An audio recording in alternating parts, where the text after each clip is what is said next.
There is a lie that is so deeply baked into our culture, most high achievers don't even recognize it as a lie. It sounds something like this.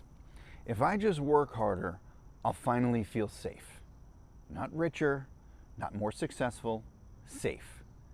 This is the first lie of performance culture, that your worth is somehow tied to how much you produce. And if you grew up gifted, ambitious, or praised for achieving more than your peers, you probably internalized this before you even hit puberty.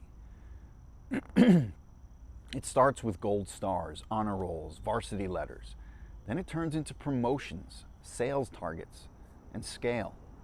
And underneath it all, a quiet, gnawing fear that if you stop performing, everything is going to fall apart. But here's the catch, guys. No amount of output creates true safety. Not even when you make your first million. Not even when you sell the company. And not even when you finally take a sabbatical and lie to yourself about being present. Because the lie, it doesn't live in your calendar. It lives right in your nervous system. This is why high performers burn out in silence. They can look like they've made it, calm, composed, even balanced on the surface, while fighting off panic behind the scenes every single time that they pause. Here's the real kicker. The more successful you are, the harder this is to talk about.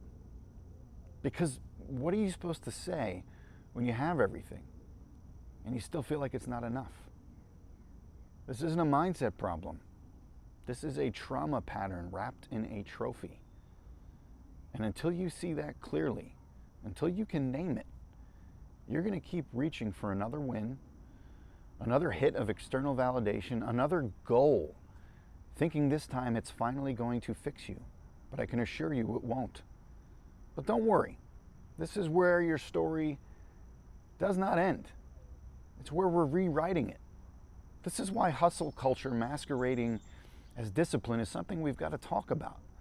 People think that this kind of culture is about ambition, but that's just branding. The real engine behind hustle is not drive, it is fear. Fear of irrelevance, fear of slowing down and realizing that you're not okay. Fear that if you're not constantly proving yourself, that you're going to lose everything that you've built. And to survive that fear, performance culture, it gave us this seductive mask, discipline. Discipline sounds noble, it's respectable, it's even admirable. I mean, who doesn't want to be the kind of person who wakes up at 5 a.m., crushes 14 tasks before breakfast, and then they call it focus? But there is a difference between real discipline and trauma-fueled compulsive overworking. Discipline creates, hustle escapes. Discipline is a choice, hustle is a compulsion. One of them builds, the other one burns. But here's the dangerous part, especially for founders and creators. Hustle rewards you in the short term. It gets you clients, growth, praise, momentum. And the world is going to clap for you while you sprint straight into collapse. You get to the end of the quarter. You're ahead of the plan. The revenue is up, but you can't breathe. You're staring at the ceiling at 2 a.m.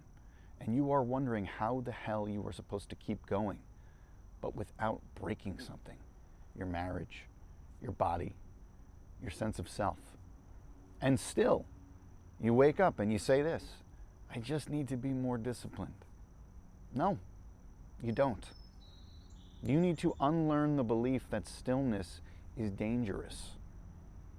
Because if you never feel safe when you stop, you were never really truly free when you were moving. And this is where we make the pivot.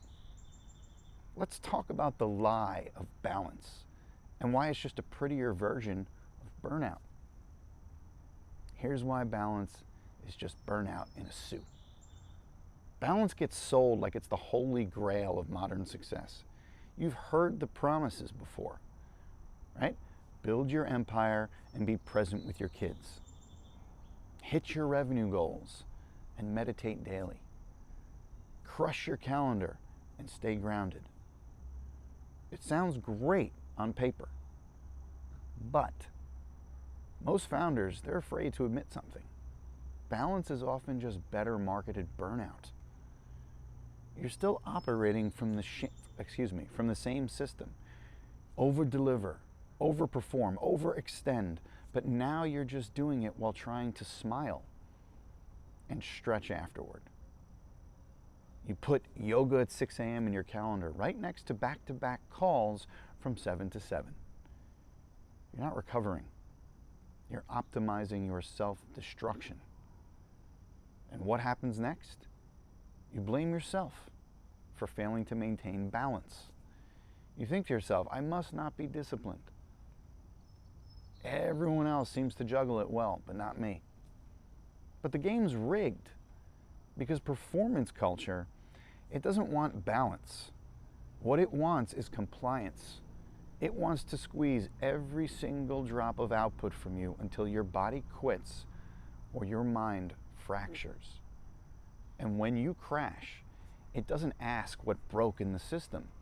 It asks why you weren't stronger. Let me tell you what I've learned after working with 7-figure founders, creators, and operators out there. They're not seeking balance. They are seeking permission. Permission to stop. Permission to matter without performing. Permission to live at a different rhythm than the world is demanding them to. But no one is going to hand you that permission. You have to be the one to reclaim it. You have to be the one to dismantle the invisible contracts that you signed. The ones that say, I'm going to sacrifice everything as long as I look successful doing it.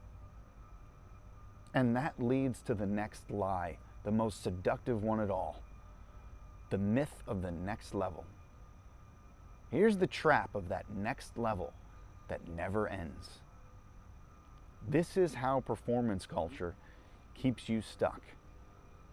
It's always offering a new level, just out of reach, just enough to keep you chasing, just enough to make peace feel irresponsible. Hit your income goal? Okay, now it's about your net worth. Built your dream team? Now it's about culture scaling. Reached 100,000 subscribers? Great. What about 1 million? Every single win becomes a stepping stone to another race, another summit, another mountain, another reason that you can't just stop now. And so you stay locked in this loop, optimizing yourself into exhaustion, upgrading yourself into anxiety, leveling up while never feeling level. You wake up at 46, 52, 61, you got more metrics, you got more milestones, more money, but no real memory of peace. Because here's what nobody's going to tell you. There is no next level when you're playing someone else's game. You have built a success ladder on rules that you didn't even write. And the higher that you climb, the further that you get from yourself. This is why so many high performers feel numb at the peak. It's not because they failed. It's because they won the wrong game. They were climbing the wrong mountain. They crushed it on paper, but they lost the plot entirely until one day that ladder breaks or they jump. The smartest ones, they stop climbing altogether. They burn the ladder. They build a table and they invite others to sit with them. Which leads to the final and most liberating truth. You can opt out. Yeah, you're allowed to opt out and you can still win. The most dangerous belief in performance culture is this: if I stop pushing, I will lose everything. This belief, it's keeping people stuck in marriages that they've outgrown, stuck in careers that slowly kill them, stuck in businesses that they own, but that now own them. It's why so many successful people feel like prisoners. They have built golden cages systems of pressure, expectation, and identity. And they look great on the outside. And the idea of stepping off the hamster wheel, it's terrifying. It's terrifying. But here's what I've learned, and I've actually lived this. You don't lose by opting out. You win. You win your time. You win your sanity. You win your soul. You start to realize that peace is not passive. It's not laziness. It's power under your own terms. You start building income around calm, not because it's easier, but because it's sustainable. You create a business that serves your life, not a life that serves your business. You become the kind of person who can say, no. No, I'm not scaling this. No, I'm not chasing that. Nope, I'm not available for that version of success anymore. Right? You create a new performance system, one that is going to reward depth, clarity, and margin. And you attract people who are also done pretending. Because performance culture, it's not just external, it's internalized, it's in your bones. Opting out, it's not a moment, it's a practice. It is the decision to be fully alive, even if you are invisible to the algorithm. Okay? Here's the real game. Building peace, but with a backbone. Let's talk about it. We are not here to live quiet, boring lives. We are here to live anchored ones. That is the nuance people seem to miss when they hear the word calm or peace. They assume that it's some soft retreat into mediocrity. Wrong. Real peace is forged. It is earned. It has backbone. It is the founder who does not flinch when their ad revenue drops.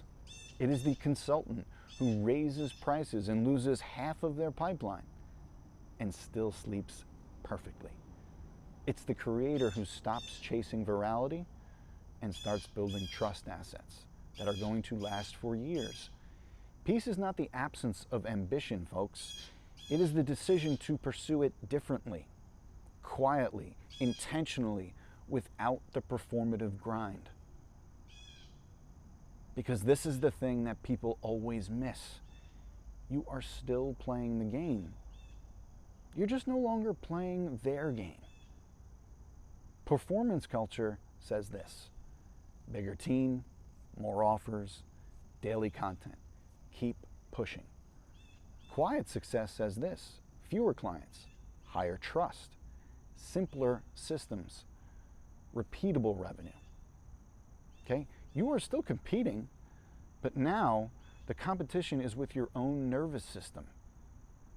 Can I build without breaking? Can I scale without spinning? Can I win without losing myself? These are the questions that I ask now. And the business that I run today, it's built around those answers. It's not flashy, but it's durable. It's not viral, but it's deeply referable. And the freedom it gives me, it's real. The 25K a month calm system that I follow every single month, right? This is not theory. This is my actual system. It brings in 25 to 30 grand a month consistently without chaos. Here's exactly how it works. Step one flagship offer. I am not juggling 10 different things. There is one offer that I lead with. Brand Build's $249 a month membership, plus the $250 CRM add-on. That's the entry point. It's very, very simple. It's valuable and it scales. Everything else, ghostwriting services, high-ticket branding, one-to-one coaching, that's all built around that. There's no bloated product suite, okay? There's no constant pivoting. It's just one entry offer that feeds everything else. Here's step two, one channel that I've mastered, okay? That's LinkedIn, 85,000 plus followers, years of daily posting, and a very high trust audience, okay? I use a 7-day content cadence, DM strategy, and an off-platform funnel. It's not passive, but it's extremely leveraged. Okay, every single post. It's it's going to drive awareness. Every single DM, it's going to drive a conversation. Every single week is going to drive revenue. That is the engine. It doesn't require ads or constant reinvention. Here's step 3, weekly rhythm that protects my nervous system. So let's say Monday equals authority, Tuesday equals warm touch, Wednesday equals belief, Thursday equals a bold hit, right? Friday, maybe rest or focus on existing clients, Saturday and Sunday, whatever the hell I want. I don't force it. The schedule supports me. It's not the other way around. Here's step 4, calm back end. No agency chaos, no bloated team, just lean systems. Go high level, Notion, Airtable, part-time help, and clear deliverables. I can walk away from the business for at least a week and nothing's going to break. That's not luck. That is design. One core offer, one trusted platform, one content rhythm, one simple system. And it works month after month. There's no chasing, there's no burnout. It's just consistent revenue that supports real life. Here's what I'd tell my 30-year-old self right now. All right, I would start with this. Everything that you think success will solve, it will not. At 30, I believe that hitting certain numbers, let's say 10K a month or $1 million a year, whatever that milestone might be, I used to think that would magically fix everything.